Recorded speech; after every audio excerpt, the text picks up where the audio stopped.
listening to the Champions Pod with Waqar Hussain.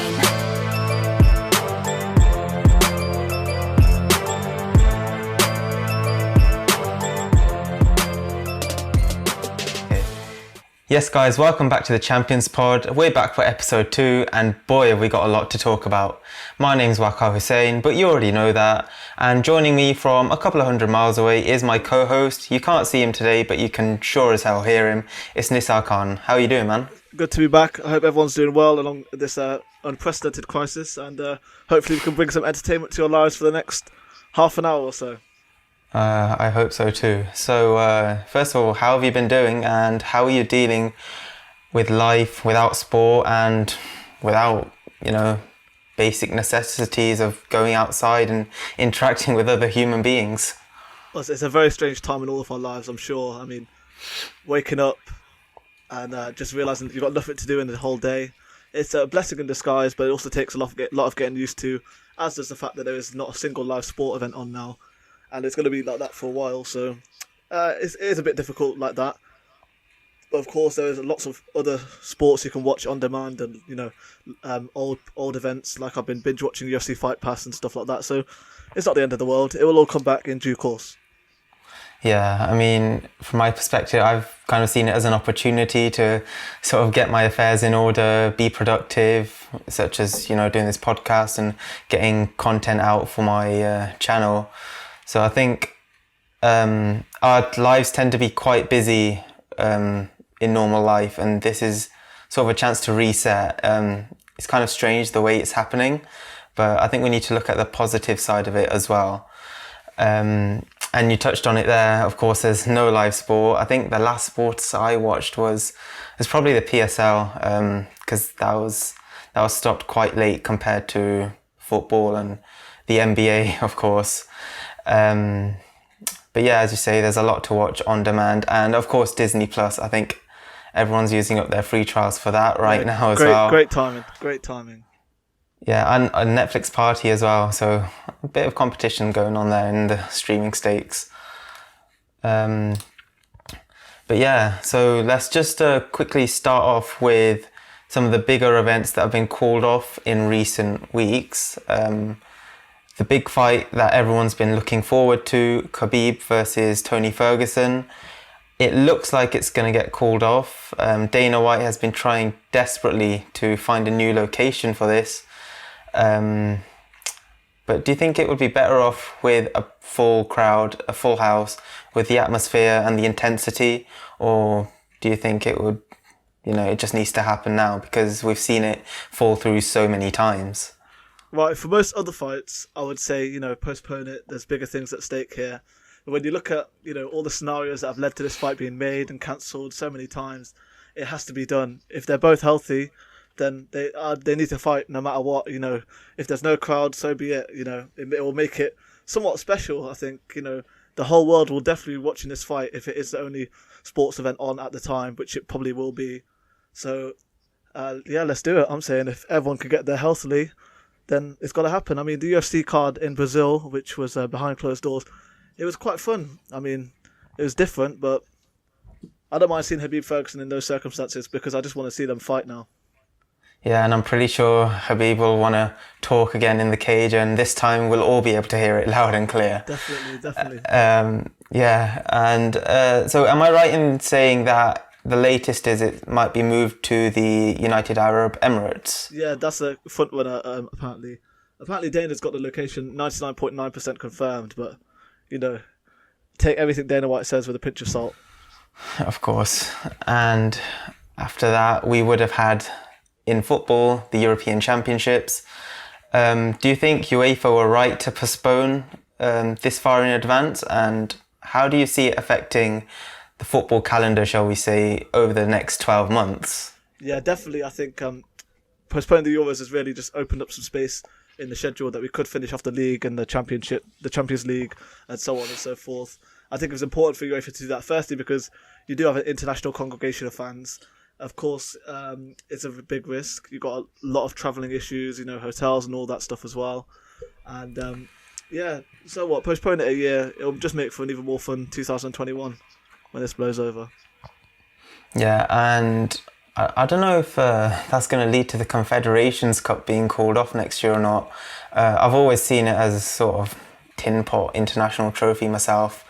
I think it's more of a promotional thing actually, isn't it, to put the World Cup location out there, but Yeah. they don't really need to do that with all the controversy that's been going on with Qatar. Yeah, that's true. That's true. But yeah, so the Premier League, obviously, first of all, they postponed fixtures to April the 4th, which is, it's a couple of weeks away now, and clearly the situation's not getting any better. And now they moved it to the back end of April. Do you think we'll actually be seeing football by that time, or are we going to have to wait a bit longer? I think it could be a bit longer. The April 30th is already a ridiculously long time without football. So it's going to be tough for us, but obviously, health comes first in these matters. Sport means a lot to a lot of people, but when there are lives at stake, you must choose that otherwise. So I don't mind waiting a couple more months, but my worry is that the season could get called off. That would really, hurt me, and obviously hurt every Liverpool fan in the world. That would be heartbreaking, but encouraging signs coming from several reliable sources recently that will not be the case, and the league is determined to actually get the season finished, because it doesn't just affect who wins the title, it affects European qualification for next season, relegation, and of course promotion from the lower leagues, and there's a lot of money involved in that. So it would be such a big risk to do that, and I can't see it happening, to be honest. But yeah, so hopefully the cancellation of the Euros does open up that window for the Premier League to get finished before the start of next season. And another big thing that was called off was, of course, the Tokyo Olympics. And I know you are a huge fan of the Olympic Games. Every single time you're absolutely on it with your coverage of it on your blog.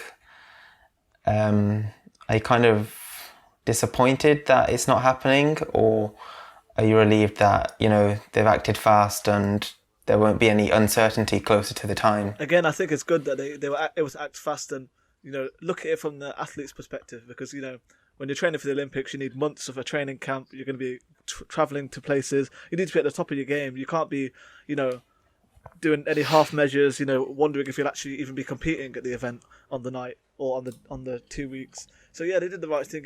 Postpone it a year. I mean, the odd years are always quieter in the sports world, so just slot it exactly the same date but a year on, and it should be good to go. Yeah, that'll be a huge summer of sport coming up next year. I wonder actually if this is going to change the entire calendar. I mean, do you think the next Euros and Olympics would be in 2024 or 2025? I presume they will restore order at 2024, knowing that most of it's already been done. As in, like Paris, I believe, are hosting the Olympics in 2024. I think they'll keep it. It'll just be a 3-year gap. But it also does mean there's going to be that big gap between the Olympics and the World Cup because of it being in the winter of 2022. But now it'll be a bit smaller, so that's a win as well. Yeah, and one event that hasn't been called off, but it's been adjusted slightly, is Wrestlemania. I don't know if many people that listen to this podcast do still watch WWE. Myself, I just follow it sometimes on Twitter and see clips here and there. But Wrestlemania, I always keep an eye out for, because it's such a huge festival. Even if you're not such a big wrestling fan, you might be following trends on Twitter and see what's going on. So they've moved it to the Performance Center. We've been seeing in recent weeks that episodes of Raw and SmackDown and NXT have been taken there with no actual live crowd. But the content has still been compelling. They've still been having good matches, and the promos have been different, but they've still helped to build up the card. So what are your thoughts on that? And are you still as excited for it as you would have been if there was a huge crowd in attendance? Well, over the last few months, I was really getting back into WWE. I was watching Raw live. I was watching SmackDown every weekend without fail. And then ever since they made this announcement, the excitement has gone, certainly. But I think WWE should have just postponed it. Yeah, the whole calendar does rely on WrestleMania, so it does need to happen. But I think they may live to regret this, because without a crowd, WrestleMania will be nowhere near as big as it should be. And with the card that was in place, it was looking like it could have been one of the best WrestleManias in recent memory. It's a shame that Edge's first singles match back is going to be in front of an empty crowd. That Undertaker and AJ Styles, one of the most highly anticipated matches, WWE versus a TNA legend, will also be behind closed doors. We'll just have to see how it goes. The one thing is, though, there is potential. WWE could put on a crazy show. It's going to be unique having it over a whole weekend. It's going to be the only sport event that weekend. So, from a business perspective, it may make some sense, but it wouldn't have harmed just to delay it till summer and do a massive summer WrestleMania. But yeah, it's just such a weird one, because with all the other sports, it's sort of ongoing tournaments, but WrestleMania is just this one big extravaganza for one night only. So maybe they looked at it from that perspective and thought, screw it, let's just go ahead with it. And they are still charging for it on pay-per-view and on the WWE network, which I find kind of odd. But I suppose they've got to pay their athletes somehow, right? And I also think it's much more difficult for WWE because the show really does go on. Raw's been on air for the last 25 years without fail. SmackDown 15 to 20. The show has to go on. So, if they keep building towards the WrestleMania, they've got to drop all these storylines. So it also it would be difficult either way. So we could possibly see these matches and maybe get some rematches down the line and in bigger scenarios. But their hand was kind of forced, so... Yeah, I mean, I did see a couple of rumours on Twitter that it would be moved to the summer or potentially as a combined weekend event with SummerSlam, but that probably would have been too much, and I don't know how it would have worked out with building the storylines. You have the uncertainty, like the Olympics got cancelled. This situation could not have blown over by then, so then they're in limbo. So, initially I was quite, disappointed and baffled with the decision, but now the more you think about it, the more it makes sense from their perspective. And of course, we're still going to watch WrestleMania. At one point, we've got 2 nights to try and catch it, so we're all going to end up stumbling into it. Exactly. Yeah, and when all of this stuff started, I must say, okay, the Champions League got postponed, NBA got suspended, all of that, but WrestleMania was just one thing I could not imagine being called off. No. So I'm kind of glad in a way that it is still going ahead. It's something to look forward to because there's nothing on. Props to WWE for still putting on shows like SmackDown and Raw and NXT, and it's airing. So they're keeping it going. I respect it a lot. Respect to the athletes as well, because you've got legends like The Undertaker, John Cena and Edge all coming back to our screens after a long time out, and there's no one there to see them, but they're still going out there doing their bit for the company, and they're proving that they're not just there for the money. They still love the product. And that Stone Cold segment with no crowd was quite unique in its own way as well. I loved Byron Saxton's part in that. So as you say, it is going to be a 2-night event. How do you think they're going to play it with the main events? Do you think they're going to split it quite evenly, or maybe brand-based, or... What are your thoughts on that? They'll split the matches over the 2 main events, over the 2 weekends, or the whole weekend, because I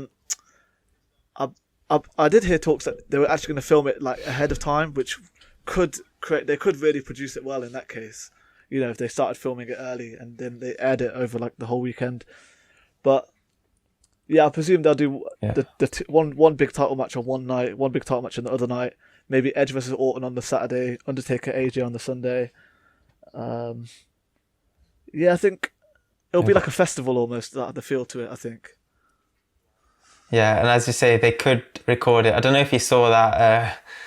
There was a clip on AEW's Twitter, I think it was yesterday. Matt Hardy, WWE could throw in stuff like teleportation skill.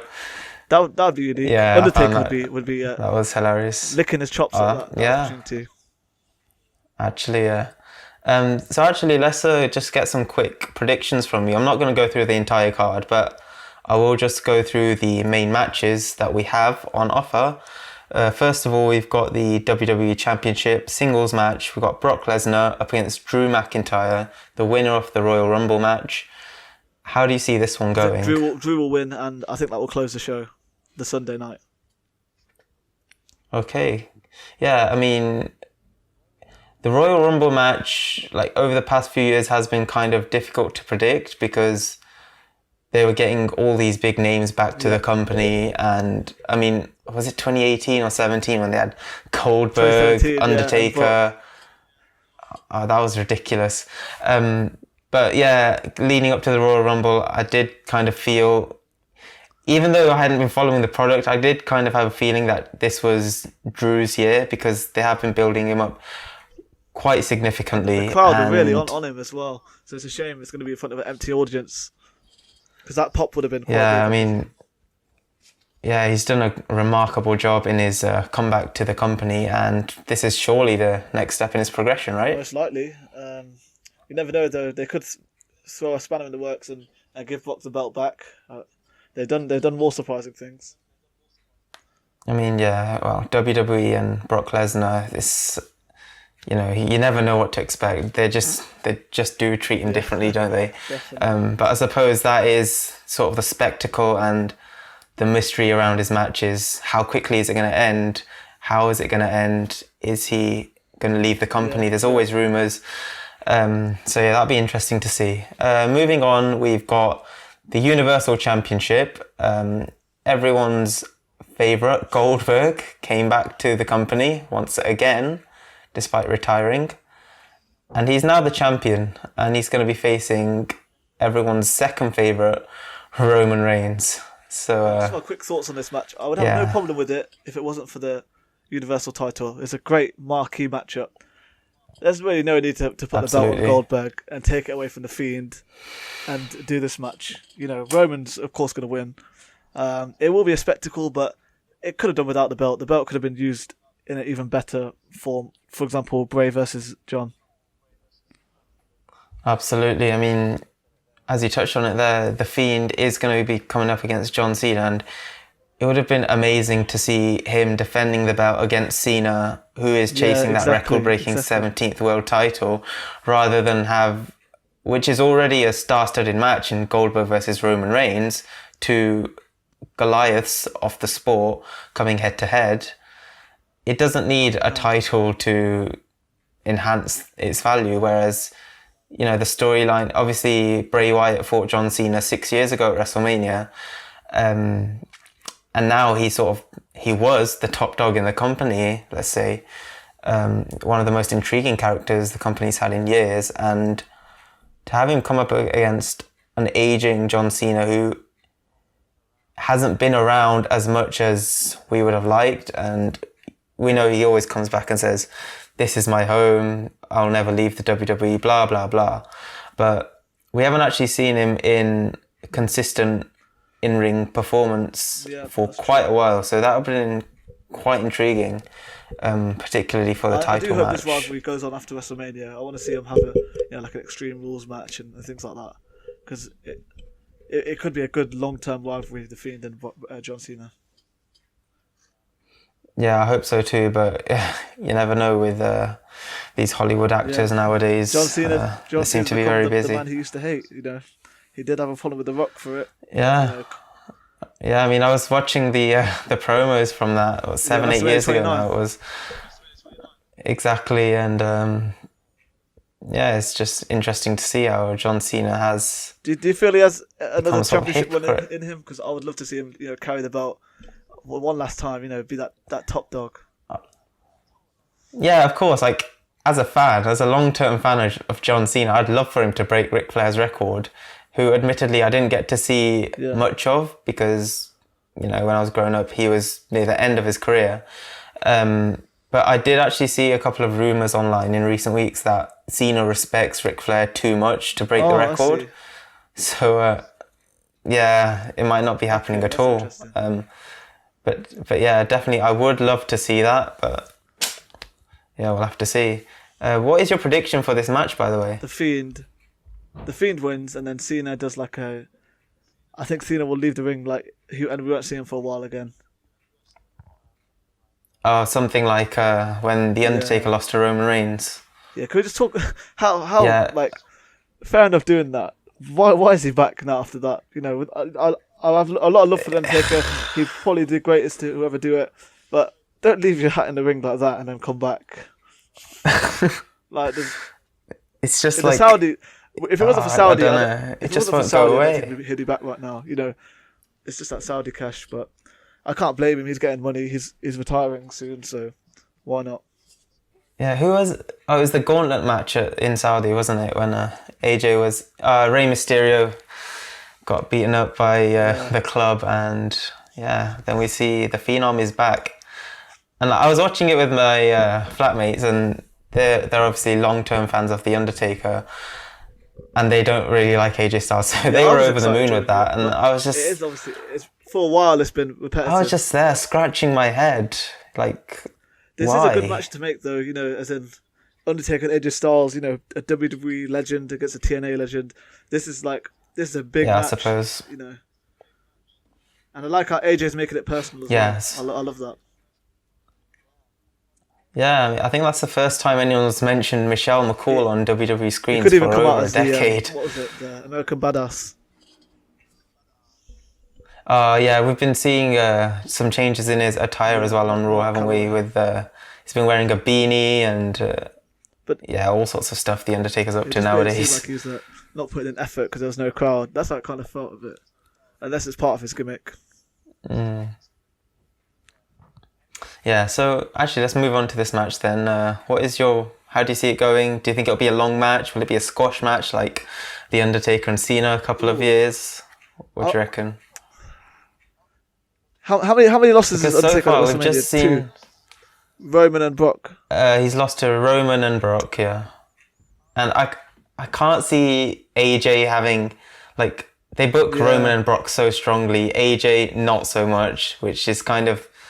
It's leaving me in a bit of doubt about this, but ideally I'd like to see AJ win because he was a great champion when he was on top of the tree, and even though he moved down the ladder, shall we say, over the past couple of years, he's still been a phenomenal, pardon the pun, in-ring performer, and I think he deserves a big win here at WrestleMania to kind of push his stock and get him back into the picture for the big ones. So do you think we'll get it? Yeah, I mean, I don't think we have that. I don't think he will, but I would love for him to win. Yeah, exactly. And this is just like when Triple H fought Sting, for example, they made Triple H win, even though it was Sting's. Was it his first or second match? I'm not too sure. It's probably his first, yeah. And I expected Sting to win. You know, he was there on contract. It wasn't just a one-off thing. I expected him to be booked strongly, but in the end, WWE just decided to give the middle finger to all the other competitors and say WWE remains top dog. To be fair, history could repeat itself. There has been obviously rumours of Undertaker and Sting going at it. Oh, really? I don't know how concrete they are, but you know, obviously this is a smaller WrestleMania now, so I could see Sting sabotaging it for Undertaker to set up a big, you know, WrestleMania match down the year, because you know, WrestleMania 37 that would already be sold. Undertaker versus Sting, or they might do it. They might. I did not know about that Saudi show. No, I did not know about that one. Yeah, I mean, AJ and Sting, they are probably two of the biggest names outside of the WWE over the past 10-15 years. So it could be interesting to see if that's what WWE have in mind. But then again, there's no crowd in attendance, so would WWE want to save the pop for later down the line? That's true. Speaking of returning superstars, back at the Royal Rumble, we saw... So yes, Edge, the Rated R superstar, is back, and he's got a bit of beef with his old pal Randy Orton.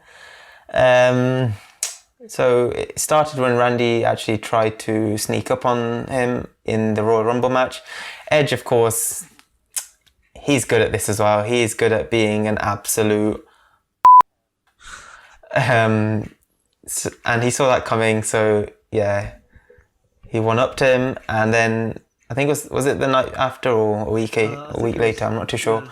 But basically, Randy put Edge back in the retirement home. He RKO'd Beth Phoenix, of course.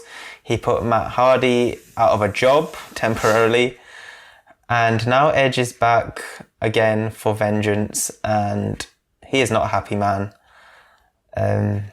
How do you see it going? Do you think it's going to be a one-off thing for Edge, or do you think they could have a long-term rivalry brewing? Again, I think a lot of the plans would have changed with this empty crowd thing. So I could see Orton pummeling Edge again, you know, with like illegal tactics to try and write him off for a longer time, or perhaps, yeah, I'd say Orton would get the win against Edge, because I don't think this will be one and done for Edge, and he'll have his moment of retribution, you know, at SummerSlam, or, you know, another pay-per-view down the line.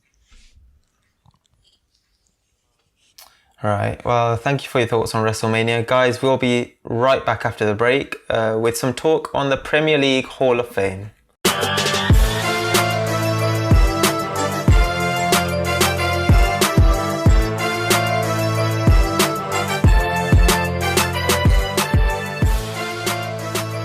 Hey, you.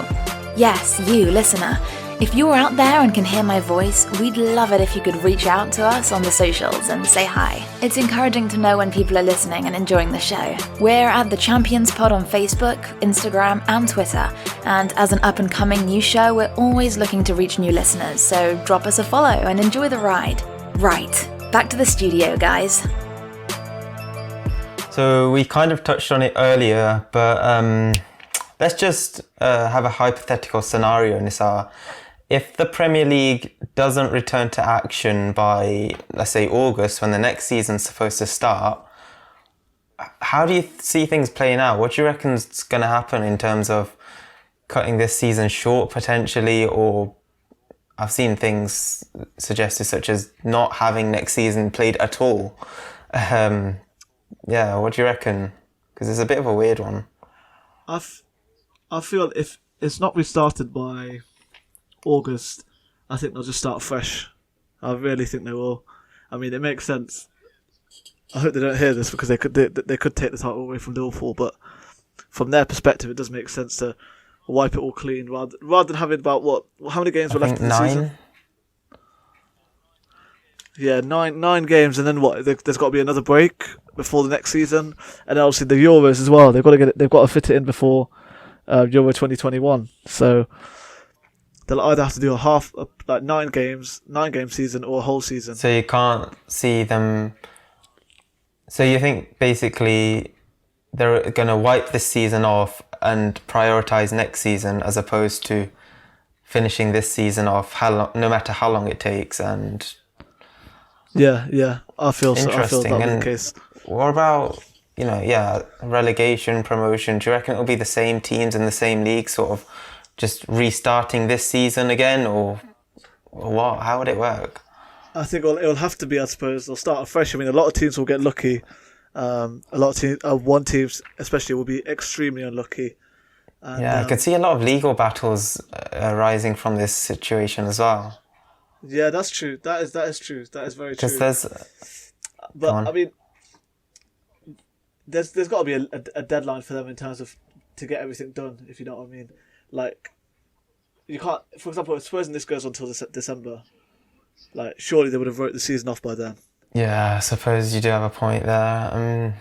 I mean, and then there's the thing from a marketing perspective. You got Nike, they've just signed a big deal with Liverpool, and there's going to be so many other sponsorships and things being signed to start next season. When does that money come in? Like, there's a lot at play here, just not just on the pitch, but off the pitch as well. So I suppose they do have to get a move on. And then you look at TV deals as well. Yeah, and transfer window as well. I mean, is there going to be a summer window, or is it just going to be an extended winter one, I wonder? I still think they don't know yet. They were trying to wait for a timeline on this, but you can't with something like this. You could look at Wuhan and look how quickly they've recovered now, but Italy are showing those. Well, they've slowed down a bit possibly, but again, the end's not in sight for them yet, and apparently the worst is not even in sight for us. So there's still a long way away before we Yeah, can I mean, really I think crack on again. personally, I just think the Western world in general has just been a bit complacent with the entire thing. China, they saw the situation arising, and immediately, like, they have the sort of government which the people just do listen to. They have strict measures in place, so. So what's your plans? You're still at uni now. Are you thinking of coming home anytime soon? Yeah, I mean, I am planning to come home over the next couple of days. Yeah, because really? I haven't actually been home since the Christmas break now. And I need to see my mum. I'll probably keep myself locked in my room for at least a week though before I actually interact with those in my household. But I do need to go home because you never know what's going to happen. I mean, praying for the best, but. What the shop's been like where you live? I haven't actually. So when did I last leave the house? Yeah, so following Boris Johnson's big announcement a couple of days ago, I just went out and filled up the car with fuel for my drive home because, like, I didn't know how strict the measures would have been after that. But yeah, on that drive, I must have seen maybe 5-6 bodies like walking on the street. So yeah, it's very deserted. There's still a few Ubers out and about, but yeah, it's definitely not what you'd expect from a major city. No, not at all. Well, I went on a run today and I used my usual route, which is like near them is like the forest area, the really rural bit with like just public footpaths and stuff. And normally I'm used to seeing about 1 or 2 people when I'm on my run. This time I saw at least 20. Families of 4 and 5 going for walks. It's. And it was alarming for me. It was like they haven't really taken the advice on board. Yeah, but then again... And of course, today we had this big spike in cases. Yeah, I think today was the first time the daily deaths surpassed 100, am I right? Yeah, that's bad. Over 100 people have died in one day from this thing. But then again, I suppose Boris did specify that you're allowed out once a day. I don't know how exactly they're monitoring that. Yeah, they are. I mean, that's people, the thing. And they might have to. I think they should because people are clearly going to try and take advantage of it. People who are, couch potatoes, usually they're just going to. I mean, fair enough. You do need a bit of fresh air, but there are going to be those silly ones who just try and make a joke out of the entire situation. So, I think they need to crack down a bit more, even still. I mean, I believe most people did keep the 2 meter gap though. Like if someone was overtaking me whilst they were walking, they'd go all the way onto the grass then walk past me. So, that kind of happens often in normal life anyway. But with the coronavirus, they're probably going to do it even more. Yeah, that was a bit of a move away from what we were talking about, but nevertheless, let's get back to the Premier League.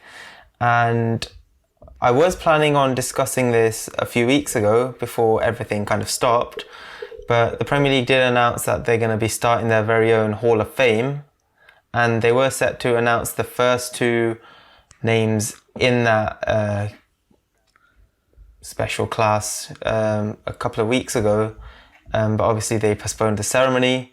So I was just going to get your take on it. Who are the 2 names that you would perhaps expect or who you'd personally like to see there? And then we'll move on to our all-time Premier League 11s. I'd probably say there's probably not. I'm not saying these are the best 2 players of all time, but they're up there. I'd say Thierry Henry and perhaps Alan Shearer. Interesting. But I'm not sure that they could pick a variety of people. I mean, Gerrard, Lampard. Yeah, I mean, so you've named the all-time leading goal scorer, clearly has a strong shout, and people say arguably the best player in the league's entire history, Thierry Henry, part of Arsene Wenger's legendary Invincible side. I'm not sure if actually the league specified if the 2 names going in would be players or if managers were eligible as well. So from that perspective, I'm kind of thinking Sir Alex Ferguson has to be a shoo-in for this. Yep. Do you reckon they'll put referees in there down the line? That's an interesting one. I mean, I think it'd be kind of controversial though, because Like, for example, Mike Dean, he's been around for a long time, but is he actually an elite referee? Like, how do they measure this sort of thing? Who was that that ref who loved United? Oh, Howard Webb. He loved United. Yeah. If they did referees, I'd expect him to be one of the names there, as well as maybe Mark Clattenburg as well. But yeah, so for myself, I'd say Sir Alex Ferguson definitely transformed the league. And then from a player's point of view, I'd say, I mean, it's easy to say Ryan Giggs because he's clearly the most successful player in the league's history. And that would be good from a legacy standpoint. But then in terms of the actual players, there's shouts for Cristiano Ronaldo, sort of, because he was named the best player on the planet while he was in the league. But I think it's fair to say that he didn't actually reach the peak of his powers until he moved to Spain. Correct. And then otherwise, I'd agree with you. Thierry Henry is absolutely up there as well. And I wonder if there's any names who are playing right now that actually they will have to be retired, don't they? I'm not sure. I mean, I can see, the likes of Milner getting there when he retires. Yeah, like all these longevity players. Yeah. Wayne Rooney. Oh no, he's still playing for Derby, of course, isn't he?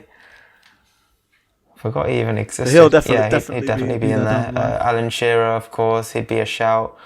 We're just saying attackers actually. What some of the... John Terry, definitely, he's got to be there. Actually, since we're naming all these players, shall we just move on to our all-time Premier League 11s? What do you reckon? All right, help me with this. I'll give you some suggestions because. Okay, sure. Goalkeeper. Wait, first of all, what formation do we want to play? Keep it simple. 4-4-2. 4-4-2. Okay. Goalkeeper. The goalkeeper's a hard one, because there's been a lot of, like Czech.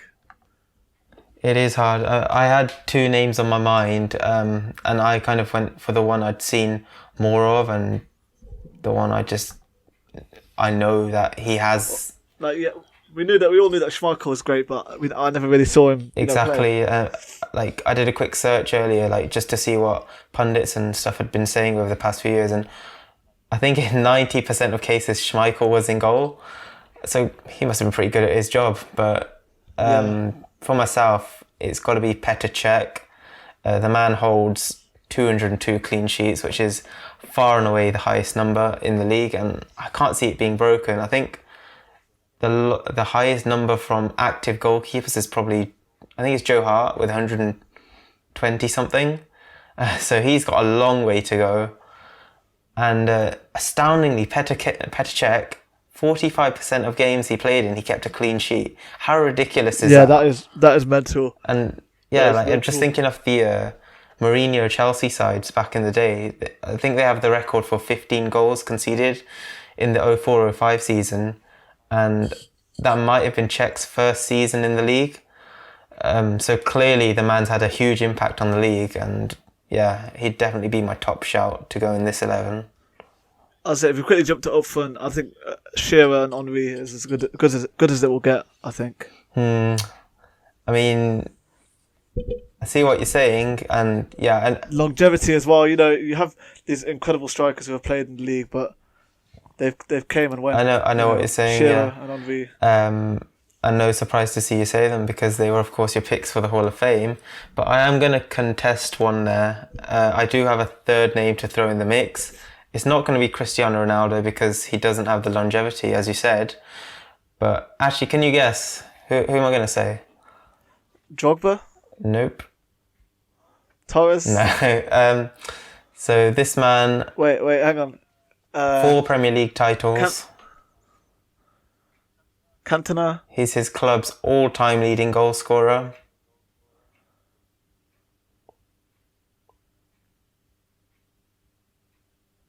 Alright, I'm just going to break the silence. Aguero? Aguero. Aguero. Sergio Aguero. Oh, that's a good shout. I mean, in my opinion, he holds the single greatest moment in the league's history. Yeah, definitely. And he's been around for, what, 8-9 seasons now. He's clearly a Premier League legend. And I know Alan Shearer is the highest scorer in the league's history, but I think he won 1 Premier League title. Compared to Aguero's 4 and the overall impact he's had on the league, I would just opt for the Argentine. I don't know what you're thinking. Yeah, okay, yeah, that's a good shot. I agree. Right, so we've got Cech in goal, Henry and Aguero up front, and now we just need to fill in the bits in between. So, do you want to do midfield first or defence? Midfield. Right. You've got to have Gerrard in there. I'm sorry. Is that No bias there.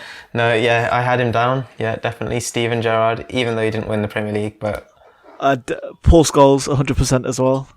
So, with the 4 in midfield, are you going for 2 central or a diamond? Yeah, 2 central and then 2 wingers. Right. Another shout I had for central midfield was Patrick Vieira. Okay. To just add a bit of steel. I know very respectable. Yeah, I know Steven Gerrard has that as well. Together, Vieira and Gerrard would be ridiculous to play against, but I'll give you Scholes on this one. He's a big legend of the league. We're gonna put Giggs there. Potentially, I mean, he's won the most Premier League titles, hasn't he? He's the most successful player in the league's history. And you see him in these teams all the time, so yeah, I mean, it feels kind of wrong not to put him in there. And then we'll just have another winger. I do have a name for the other winger. Well, I have 2 now. Because originally I'd put my team down as a 4-3-3 and I had Ronaldo in the front 3. Oh, okay. Oh. And he did actually play like on the wing in midfield when he was in the Premier League. So he could be there, but my other shout was David Silva. Again, great shout. Because even though he's been playing more of a central role over the past 3 or 4 years, he did come into this City side as a left midfielder, and he's been so consistent. His rise has been in line with Manchester City's as a European heavyweight. And how old is he now? He's 33, 34, something like that. He's in his last season, and for me, if Aguero wasn't there, he'd definitely be City's greatest player of all time. Yeah, I agree with that. That's a good shout. So we're going to put David Silva in ahead of Cristiano. Yeah, just because Silva's has been around. Yeah, I mean, I think you'd have to say he's been the player of the past decade, hasn't he? Yeah. Okay. Absolutely. So that's the midfield wrapped up. Now we move on to the defence. Let's start with right back. And I think this is the one position I kind of struggled to think of names for.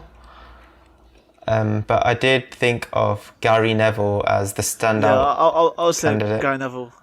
And I'm kind of noticing a lack of Manchester United players. I mean, we have a couple, but like compared to the dominance they've had in this league, I think we do need to show a bit of respect and include definitely. a few more names. So I think we kind of agreed on that one then. Gary Neville, yeah? Yeah. And maybe left back, you could put Evra there. I mean, I know I don't know if you'll agree with it, but that is a shout. He was phenomenal. He was. And if the name I'm about to say hadn't played in the league, then yeah, he'd be a massive contender. But I'd like to put Ashley Cole forward. Oh, of course. Because how could I forget? He was, for a number of years, the top left back in the world. The levels of consistency he showed, not just with Arsenal, but Chelsea and England. I don't know if we've seen a better left back than him in the league's history, to be honest. Even with the emergence of great attacking fullbacks in this new modern era. A lot of people do forget as well that Ashley Cole was successful with Chelsea, but he was also part of that Invincible side. Yeah, exactly. So, I mean, that move did kind of give him a bad rap in the press, but his footballing ability is it was amazing. So Yeah, sensational career. So have I swayed you there, or still? Yeah. I'll give you that one. Okay, and now I think this might be the most contentious two spots to fill in the entire team. First of all, I'm just gonna say John Terry. Yeah, I do agree with that. 100%. He is one of mine. Like absolute gladiator. Put his body on the line whenever his team needed it. A true leader, led Chelsea to 4 league titles, I think. A young captain as well, so he had to grow quickly. And people remember him for being, a robust defender, but he was actually really good on the ball as well. When Mourinho came in and transformed the league, John Terry was actually a huge part of that. So, I'd like to put him forward for this one because he doesn't get as much recognition as he perhaps should. And my other centre back is going to be. I just thought it just came to my mind now. Vincent Kompany. Okay. I mean, I was thinking Ferdinand or Sol Campbell, but I'm going to go with Kompany. Solid shout. And it just capped it off. That goal against Leicester, just iconic moment. That's another incredible moment. Yeah, I mean, everything I said about John Terry kind of applies to Vincent Kompany as well, and maybe even further because I think he's had more iconic moments as a captain. Yeah. Even though he wasn't always around because of his injury problems. Yeah. Kompany still had that aura captain about him. And you could tell City have missed him this season. Oh, of course. I mean, even though they had Laporte out for quite a while, it's clear to see that the leadership aspect that Kompany brought isn't there either. No, not at all. Which has led to them slipping down the table. I think I'm going to have to agree with you there. My shout was actually going to be Virgil van Dijk, but... Really? It was just based off his footballing ability. Okay. I know he doesn't have the legacy or... Not yet.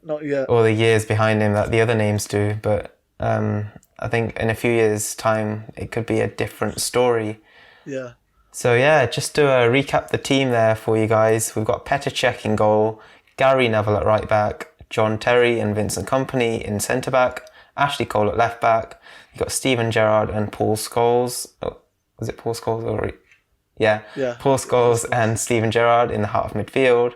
Then we've got David Silva on one flank, joined by Ryan Giggs. And up front, we've got Sergio Aguero and Thierry Henry. Fantastic team. Yeah, I'd love to hear what our listeners think about that as well. Let us know down in the comments below. Get in touch with us on the socials. It's been a great episode, Nisar. I love talking to you about all these different topics. It's been a pleasure. And hopefully we can record one in the near future. Hopefully there's some sort of sports happening by then. Hopefully we have something to talk about. But until next time, that'll do it, guys. Thanks very much for watching. You can, if you've been watching this on YouTube, please subscribe to the channel and leave a like. You can obviously subscribe to this now on Apple Music and Spotify as well. So do that, and then you'll be notified when a new episode's out. And see you then. Stay safe, everyone. Yep.